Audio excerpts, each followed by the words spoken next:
એમ કહેવાતું હોય કે એમને પણ ગુરુની જરૂર હોય તો આ ડૂબકા ખાતો ભવસાગરમાં પડેલા જીવને તો સદગુરુ વગર જરાય ન ચાલે, એને જરૂર પડે છે. ને સૌનકાદિક ઋષિ મુનિઓએ જ્યારે એકત્રિત થઈને આવા પ્રશ્ન કર્યા છે ત્યારે ભગવાનના અવતારોની લીલા એ સર્વપ્રથમ સુતજી મહારાજ બતાવી રહ્યા છે કે ભગવાનના વિવિધ અવતારો થયા.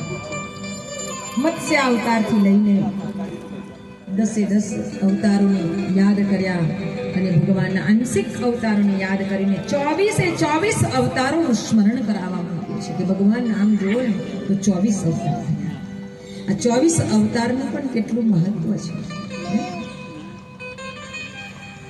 આપણી સનાતન સંસ્કૃતિમાં જે વાત સમજાવાઈ છે ને એને 24નો અંક બહુ જ મહત્વ આપે છે.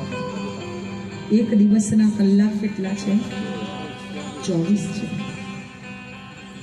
આ ધરાધામ ઉપર સૌથી વધુ ને વધુ કોઈ મંત્રનું ગુંજન થયું હોય ને તો એ ગાયત્રી મંત્ર છે. અને ગાયત્રી મંત્રના અક્ષર પણ કેટલા છે? 24 છે.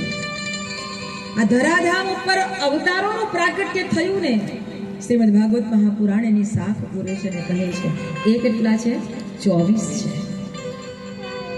સમયે સમયે ભગવાને જુદા જુદા રૂપ ધારણ કર્યા અને આ બ્રહ્માંડની અંદર આ ધરાધામ ઉપર તેવું પ્રગટ થતા રહ્યા. જેવો સમય, જેવી પરિસ્થિતિ, એવું સ્વરૂપ ભગવાને ધારણ કર્યું.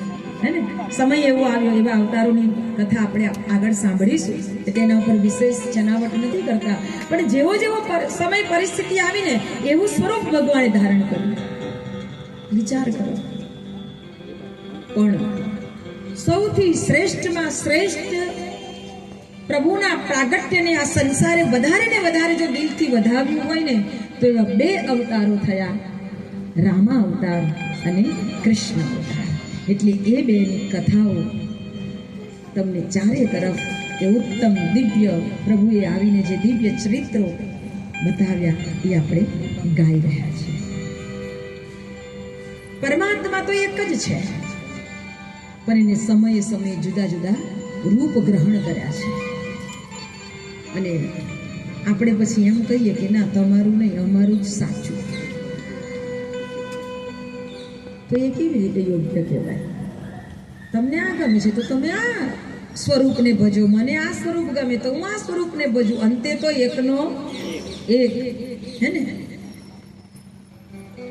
તેથી લડ્યા ઝઘડ્યા વિના આપણી અંદરની શ્રદ્ધાને પ્રગાઢ બનાવીને એને યાદ કરવાનું. એટલે તો ગામડાની બહેનોએ આપણને, અભણ બહેનોએ આપણને શીખવાડ્યું છે, હરિ કેરા નામ છે 1000, એક નામ બોલો તો બસ છે.